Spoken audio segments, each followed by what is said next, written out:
Dan dalam tempoh 15 hari ini perlu kita sediakan untuk menyambut Ramadan, dan kita nak menghadapi pula 20 hari selepas tu Lailatul Qadar. Bukan itu yang kita impikan setiap kali masuk Ramadan. So janganlah buat preparation last minute sampai hari-hari 10 hari terakhir baru nak minta pada Allah dikurniakan Lailatul Qadar. Saya pernah dinasihatkan oleh seorang uncle dekat Kajang, Surau Desa Seri Jenaris. Kata, Ustaz, saya biasa minta pada Allah untuk jumpa dengan malam Al-Qadar, bermula daripada bulan Rajab lagi. Begitu sekali dia melihat begin with the end. Dia mahu apa yang dia nak capai diminta daripada Allah. Dan menariknya, ayat pertama surah Al-Qadar itu Allah mulakan dengan satu pernyataan penuh misteri. Misteri tak misteri lah, sebab ia telah pun disebut surah sebelum, surah Al-Alaq. Allah Subhanahu wa ta'ala berfirman, Inna anzalnahu fi lailatul qadar. Sungguh kami turunkannya malam Al-Qadar. Turunkan apa? Kan? Sebab Allah guna kata ganti nama. Kita bila baca translation tu dah ada dalam kurungan Al-Quran. Tapi kalau ikut literally, Inna anzalnahu fi lailatul qadar, tak pun disebut Quran di situ. Cuma menggunakan kata ganti nama. Kenapa disebut kata ganti nama? Kenapa guna kata ganti nama? Kenapa Allah tak sebut Inna anzalnal Quran fi lailatul qadar? Dia mendatangkan option pada kita. Sama ada menuju Lailatul Qadar ini yang kita kejar malam Al-Qadar, ataupun kita mengejar bagaimana nak memenuhkan malam itu dengan Al-Quran. Malam Al-Qadar hanya menjadi malam seperti malam yang lain tanpa Quran. Hanya dengan Quran turun pada malam itu, dia menjadi malam Al-Qadar. Tuan-tuan tahukah bahawa ayat ini turun pada tahun kedua kenabian? Itu jam belum ada puasa. Itu jam para sahabat tak tahu pun tentang bulan. Ada bulan Ramadan yang kena beribadah sepanjang bulan. Puasa difardukan nanti pada tahun kedua Hijrah, 10 tahun selepas itu. Jadi kenapa surah ini turun awal? Kerana waktu itu para sahabat begitu gila tentang agama ini. Mereka membaca maklumat-maklumat sejarah-sejarah umat terdahulu yang diberikan usia panjang, diberikan kekuatan tubuh badan untuk beribadah. Ada yang beribadah puluhan tahun lamanya, ratusan tahun lamanya. Lalu mereka bertanya kepada Rasulullah, wahai Rasulullah sallallahu alaihi wasallam, bagaimana mungkin kami boleh mengalahkan mereka? Mereka punya tubuh yang kuat, keazaman yang tinggi, sedangkan kita lemah. Lalu Allah turunkan surah ini dengan memberi bonus. Ada satu malam lebih baik dari 1000 bulan. Tapi waktu itu mereka belum tahu tentang Ramadan. Malah dalam surah Al-Qadar tak sebut pun tentang Ramadan, tak sebut tentang bila turunnya, bila waktu. Hint yang mereka ada ialah Inna anzalnahu fi lailatul qadar. Kami turunkannya pada malam Al-Qadar. Turunkan apa? Al-Quran. Maka para sahabat mencari malam Al-Qadar setiap malam sepanjang 10 tahun. Setiap malam. Hinggalah turun ayat Syahrul Ramadan alladhi unzila fihi al-Quran. Oh, baru dia connect. Okey. Lailatul Qadar hanya ada bulan Ramadan. Bila ayat Syahrul Ramadan ini turun? Tahun kedua Hijrah. 10 tahun selepas itu. Maka beruntunglah kita, tuan-tuan.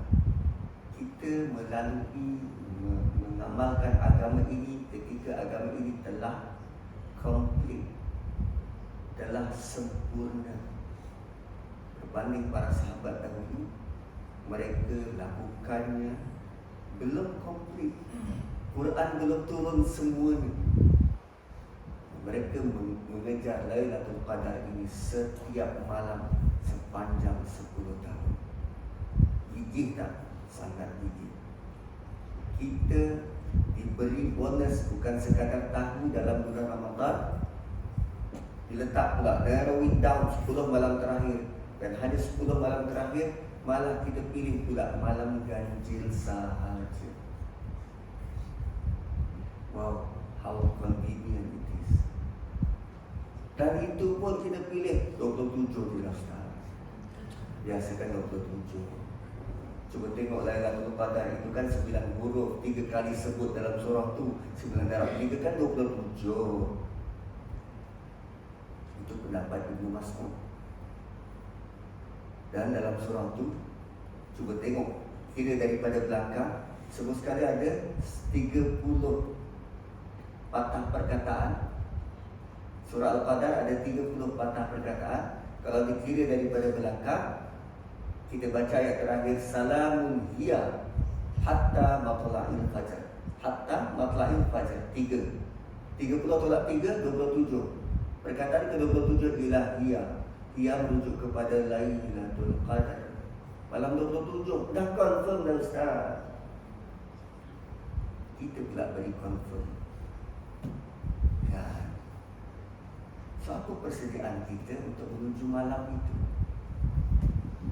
Sedangkan Allah kaitkan malam itu 2 kali dengan Quran. Maka sepatutnya kita menyediakan sesuatu daripada Quran untuk malam istimewa itu. So, pagi ini kita nak sebut tentang Quran. Allah perkenalkan Ramadan bukan dengan puasa. Allah tidak sebut syahrul Ramadan allati fihi shaum. Tak.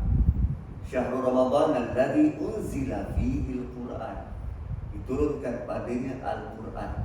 Bila tadi ayat ini turun? Tahun kedua Hijrah. Tahun kedua Hijrah, Nabi sudah berpindah ke Madinah. Maksudnya agama ini sudah pun terbina dan terbentuk 15 tahun lamanya.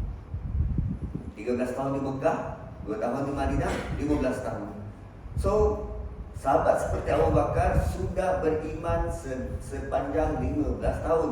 Selama 15 tahun. So, selama 15 tahun ni, apa tanggapan dia pada Quran?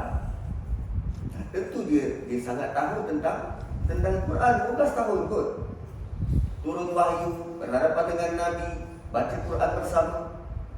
Namun kali ini ayat tersebut 185 surah Baqarah. Ayat ini datang dalam bentuk penjelasan lanjut tentang Quran. Allah beritahu Quran itu apa? Setelah 15 tahun. Why? Apa sahabat tak tahu ke Quran itu apa? Tapi kali ini Allah mengambil kesempatan menerangkan Quran itu apa. Dan ada 3 fungsi Quran yang disebut dalam ayat ini.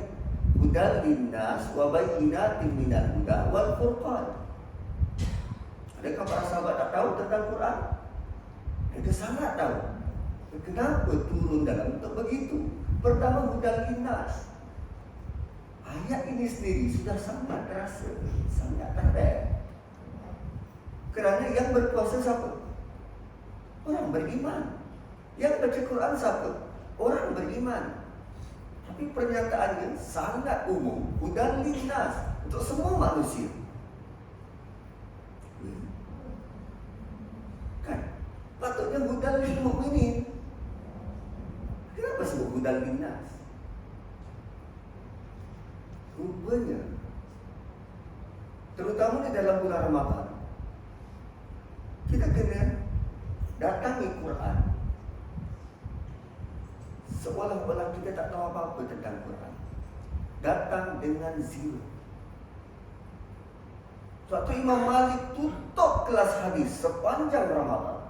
Imam Syafi'i khatam 2 kali satu hari sepanjang Ramadan. Diberikan penumpuan khusus pada Quran.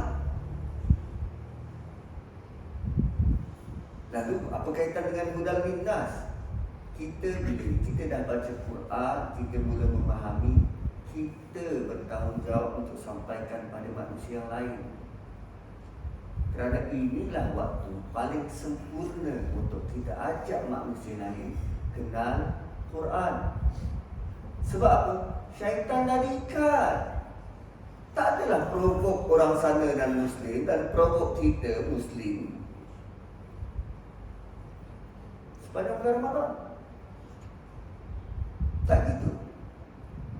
Cuba lihat kebangkitan Barat terhadap apa yang berlaku dekat Palestin. Apa yang mereka cari? Quran. Siapa yang mengikuti? Megan Rice.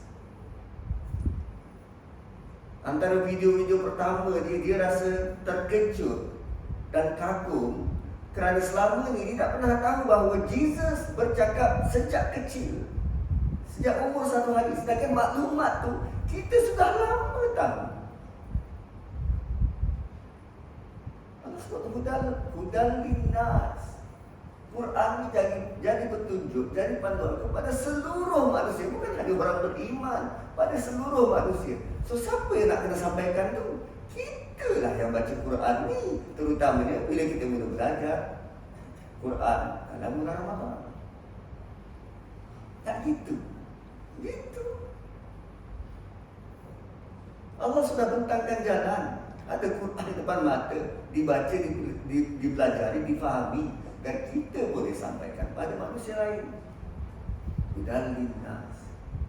Fungsi pertama. Kemudian wabayyinatin minal huda. Dia menjadi penjelas kepada panduan-panduan yang sedia ada. Wabayyinatin minal huda. Ada perkara-perkara yang perlu diperincikan dalam Quran.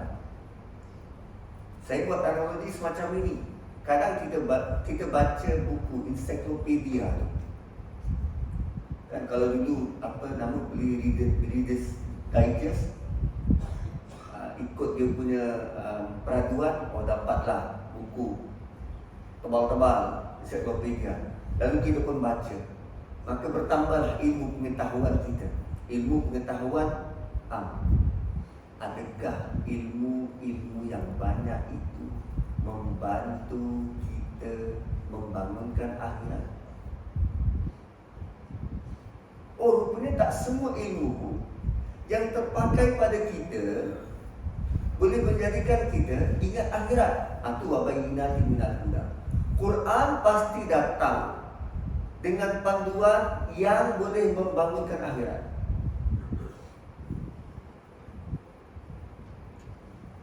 Itu wabayyinatin minal huda. Dan fungsi ketiga ialah Al-Furqan. Wal-Furqan. Furqan ni apa? Pembatas yang jelas. Jelas baik itu sebagai baik, tak baik itu sebagai baik. Halal itu sebagai halal, haram itu sebagai haram. Furqan. Apa fungsi Furqan ni? Dia membantu kita untuk merubah gaya hidup.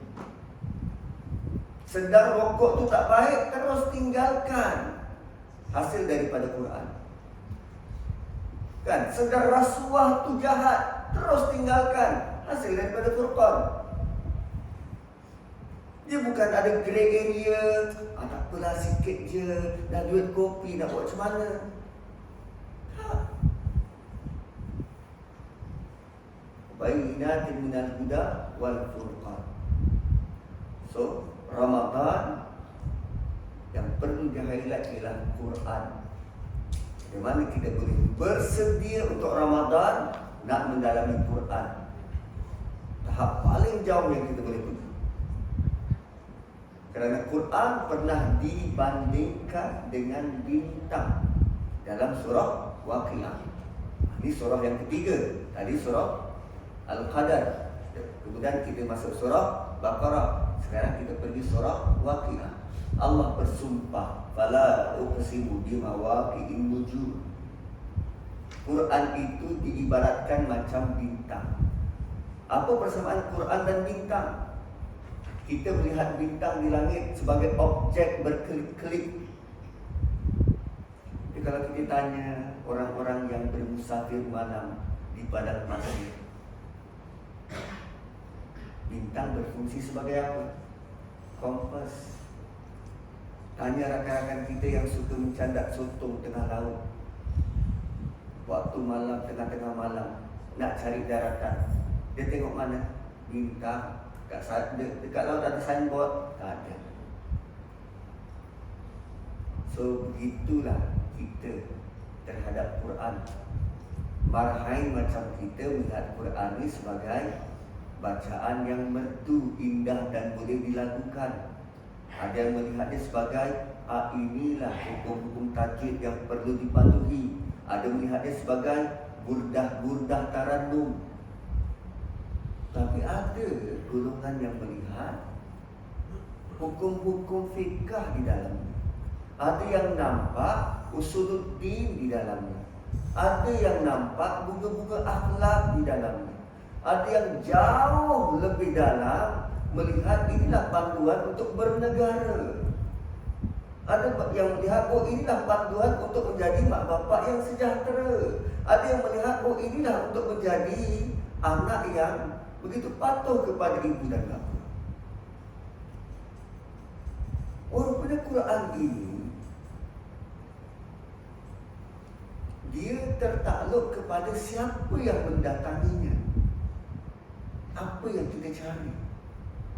Sama seperti bintang di langit. Kalau kita nak cari black hole, maka kita pergi pusat kajian angkasa UKM, lihat dan belajar. Mau menentukan waktu solat, pergi belajar ilmu falak. Juga melihat kepada bintang-bintang di langit, bulan dan matahari.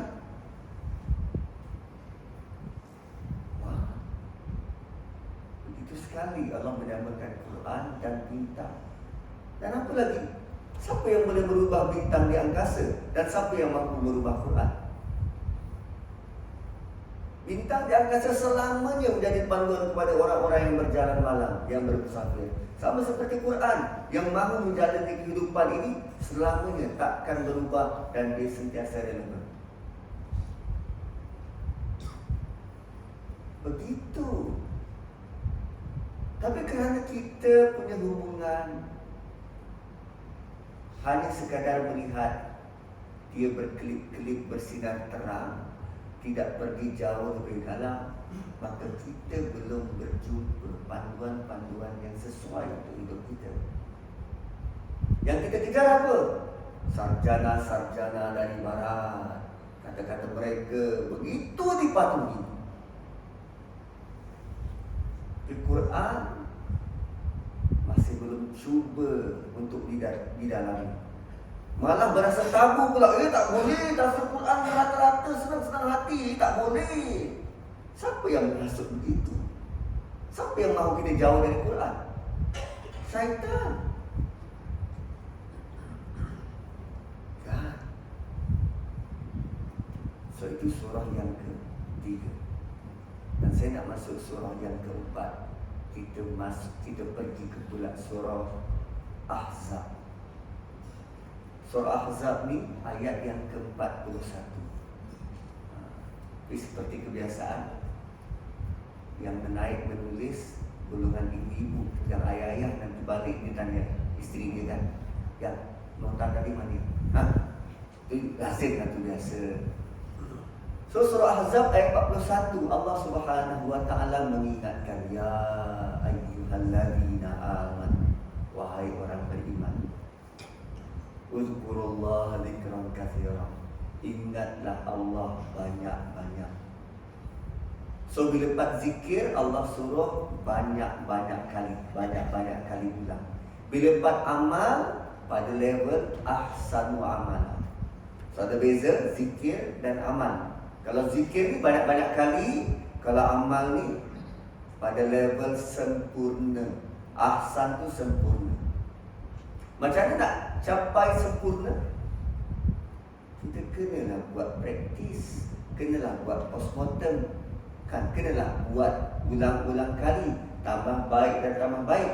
Bukan ulang kali benda yang sama. Setiap kali kita ulang, kita tambah baik.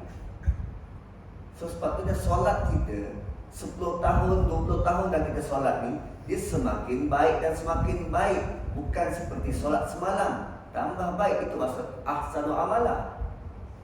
Semakin baik dan semakin baik. Rukuk kita semakin tepat, sujud kita semakin tepat, takbir kita tidak lagi bersilat, semakin baik dan semakin baik. Begitu ahsanu amalah. Atau kita rasa tak ada kaitan dengan solat, kan? Kita kerja semakin baik dan semakin baik hasilnya, ahsanu amalah. So basically kita tak perlu kepada SKT, Hermes. Ahsanu amalah sudah pun menjadikan kita committed terhadap apa yang kita buat, kan? Masak lauk kurma semakin sedap dan semakin sedap. Bukan rasanya statik dulu kini selamanya, tak gitu. Tapi bab zikir banyak-banyak kali. Uzkurullaha zikran katsiran. Zikir, ingat Allah ni banyak-banyak kali. Dan zikir tertinggi apa? Quran. Dan menariknya, bacaan Quran terbaik waktu bila? Dalam solat. Allah kaitkan semuanya. Uzkurullaha zikran katsiran. Baca Quran banyak-banyak kali. Bacaan Quran terbaik bila? Sewaktu kita sedang buat ahsanu amalah, sedang solat. Di dalam ayat ini Allah suruh kita ingat Allah banyak-banyak kali. Kemudian wasabbihuhu bukratan wa asila, dan sucikan Allah, bertasbih atas nama Dia pagi dan petang. So bila kita buat dua benda ni, apa yang kita dapat? Pertama, Allah kata huwallazi yusalli alaikum wa malaikatuh. Allah akan salawat atas kita dan juga malaikat. Menariknya, dalam surah yang sama Allah menyatakan perintah, innallaha wa malaikatahu yusalluna 'alan nabi ya ayyuhalladzina amanu sallu 'alaihi wa sallimu taslima. Ayat 53. Ini ayat 41. Tapi kalau kita baca Quran banyak-banyak kali, Allah akan salawat atas nama kita. Kita buat dulu, baru Allah salawat. Untuk Nabi, automatik. Innallaha wa malaikatahu yusalluna 'alan nabi. Perkataan yang digunakan sama. Yusalli, yusallu, fi'il mudhari' continuous. So apa perlu kita disalawatkan oleh Allah? Apa perlu Allah salawat pada kita? Liyukhrijakum minadh dhulumati ilan nur. Tujuannya supaya kita bersih daripada sebarang bentuk kegelapan, lapisan-lapisan kegelapan, dibawa kepada satu sumber cahaya. Menariknya, Quran juga disebut cahaya. Dalam surah An-Nur, nurun ala nur, adalah tentang Quran dan hati kita. So, tuan-tuan, kita ini tak terlepas daripada lapisan-lapisan kegelapan. Tinggal lagi kita tak sedar. Apa bentuk lapisan kegelapan? Banyak. Ego kita, barannya kita, kadang suka sangat membawang, kan? Kadang ada tipu sikit-sikit. Itu semua lapisan-lapisan kegelapan. Paling simple, di nanti hari ini kan ada banyak kenduri. Tengah makan nasi biryani, nasi minyak, nasi biryani, makan tersedak cari air, kita minum tangan kanan, tangan kiri. Sebab dah gelas tu dekat kiri, kita makan tangan kanan, capai tangan kiri minum. Kan minum dengan syaitan. Itu lapisan kegelapan. Simple as that. Masuk masjid tadi, masuk surau, kaki kanan, kaki kiri, tak perasan Ustaz, ada lapisan kegelapan. Keluar rumah, kaki kanan, kaki kiri. Kan? Kita ikut sunnah siapa? Ikut sunnah Nabi, kita sangat particular. Selain daripada sunnah Nabi, kita tak ikut siapa-siapa. Masih lapisan kegelapan. So begitulah, dengan kita banyak baca Quran, Allah akan reveal kepada kita tindak tanduk yang terpandu, bawa kita daripada kegelapan-kegelapan ini kepada cahaya. Why? Kenapa sampai macam ni Allah layan kita? Wa kana bil mu'minina rahima. Allah daripada dulu lagi sangat sayang kepada orang beriman. Seruan kepada siapa tadi? Orang beriman. Ini bukan seruan terbuka, ya ayuhan nas uzkurullaha dzikran katsiran. Tak, kepada orang beriman. Hanya orang beriman yang mahu tambah baik amal. Hanya orang beriman yang mahu baca Quran banyak kali. Hanya orang beriman yang mahu ingat Tuhan. Sama juga macam puasa. Ya ayyuhalladzina amanu kutiba alaikumusiyam. Hanya orang beriman yang mahu puasa. Orang Islam belum tentu. Lebih-lebih lagi sekarang dah ada Grab. Order sampai depan pintu. Siapa yang tahu? Kan? So, bila kita banyak baca Quran, Allah akan beri ganjarannya terus dekat dunia. Apa dia? Yukhrijakum minadh dhulumati ilan nur. Itu dekat dunia. Soalannya ialah, adakah hanya itu? Kalau kita buka muka surat sebelah, ayat 44, ayat 44, Allah gambarkan apa ganjaran dekat akhirat pula. So, dua ganjaran, satu dekat dunia, satu dekat akhirat. Apa bentuk ganjarannya? Tahiyyatu. Kita akan dapat tahiyyat. Tahiyyat tu apa? Tahiyat tu ada yang kata, Ustaz, nak tahiyat awal ke tahiyat akhir? Tahiyat tu maksudnya apa? Berpuluh tahun dah sembahyang kan? Tahiyat tak tahu apa maksud. Aku pun baru tahu. Tahiyat ialah panggilan kemuliaan tertinggi. Kita punya panggilan kemuliaan, panggilan penghormatan ni sesama manusia dikurniakan oleh sultan. Ada yang dapat Datuk, Datuk Seri, Tun. Tun tu paling tinggi. Tahiyat adalah panggilan penghormatan paling tinggi. Jadi bila kita baca at-tahiyatul mubarakatus salawatut thayyibatu lillah, kita sedang memanggil Allah dengan panggilan penghormatan paling tinggi. Namanya apa? Tahiyat. Gelaran. Tahiyat ni gelaran.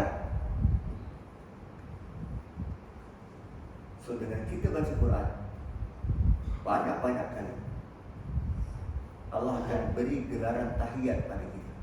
Tahiyat. Allah akan anugerahkan kita gelaran, panggilan, penghormatan tertinggi. Di mana ni? Syurga. Itu gelarannya. Occasionnya yauma yalqauna. Hari di mana kita liqa, berjumpa, bersua muka, one on one dengan Allah.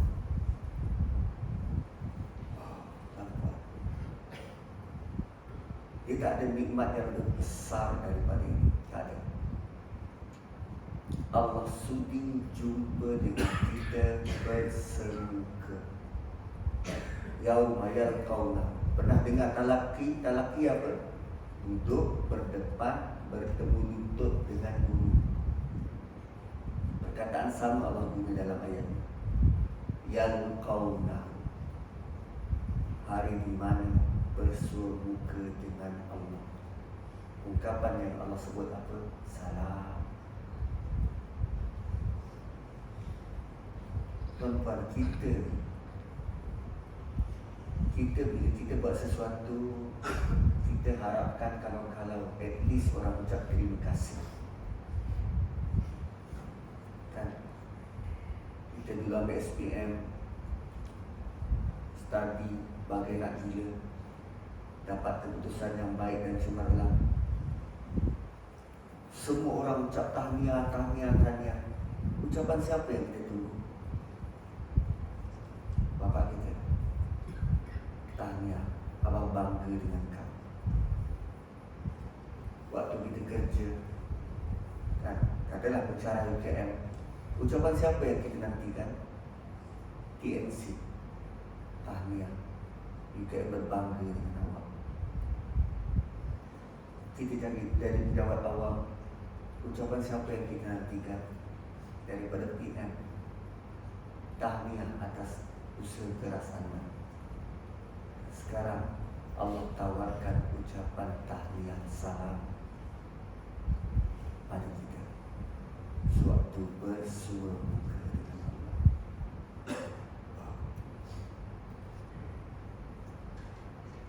Di hujung Allah sebut apa? Wa a'adda lahum ajran karim. Mereka dijanjikan ganjaran yang menjadikan mereka mulia selama-lamanya. Bukan kemuliaan yang kita cari. Kan gelaran-gelaran tertinggi dari itu kan merujuk kepada mahu kemuliaan. Mau dipanggil Datuk, mau dipanggil Datuk Seri, tak dipanggil marah sebab seolah-olah orang itu tak hormat kita. Apa ada gelaran pun. Allah ganjarkan itu hanya dengan kita baca Quran. Tuan-tuan, saya nak tutup dengan satu cerita last. Syekh Rashid Sufi, ini ulama Quran daripada Jordan. Beliau lazim datang ke sini, datang ke Malaysia untuk jadi hakim tilawah Quran antarabangsa. Dia ni kelazimannya, dia kebiasaan, dia akan khatam Quran seminggu sekali. Mana dia pergi, dia akan buat majlis khatam Quran seminggu sekali. Kadang kalau dekat Malaysia tu, waktu dia khatam, dia akan panggil anak-anak murid dia pergi ke hotel, dia belanja makan. Kerana percaya khatam dalam tempoh 1 minggu. So dia kata ada sehari itu bapak dia panggil. Ni waktu dia dah tua, bapak dia panggil. Bapak dia umur 80 lebih, 83 macam tu. Bapak dia panggil. Dia tanya, Sufi, macam mana hubungan kau dengan Quran? Bapak tanya anak. Bapak aku tak pernah tanya macam tu. Kita pernah tanya anak kita. So, kau dengan Quran sekarang? What? Bapak dia tanya, macam mana hubunganmu dengan Quran? So dia jawab, saya cuba untuk istiqamah, konsisten, dapat khatam 7 hari sekali, seminggu sekali. Itu kalau anak itu macam tu, oh you are my boy. Kan, hai bapak peluk sikit peluk. Tak, bapak dia komen, apa sibuk sangat kau dengan dunia sehingga kau sanggup tinggalkan Quran 1 minggu? Tinggalkan ayat yang sama tak dibaca 1 minggu. Kau kalau ada isteri, kan, PJJ, seminggu tu lama sangat tu. Kenapa tak khatam 3 hari sekali? Kan, tinggalkan ayat tu 3 hari, kemudian jumpa lagi setiap 3 hari. Banding dengan kita tuan-tuan, sekali setiap Ramadan yang kita jumpa kan ayat tu. Surah Ahqaf kita jumpa Ramadan tahun ni, jumpa lagi Ramadan tahun depan. Setahun sekali jumpa. Lepas tu kita kata, oh aku rindu Quran. Jauh sangat kita dengan level dewa. Itu level dewa 3 hari sekali. Imam Syafi'i yang tiap hari jumpa.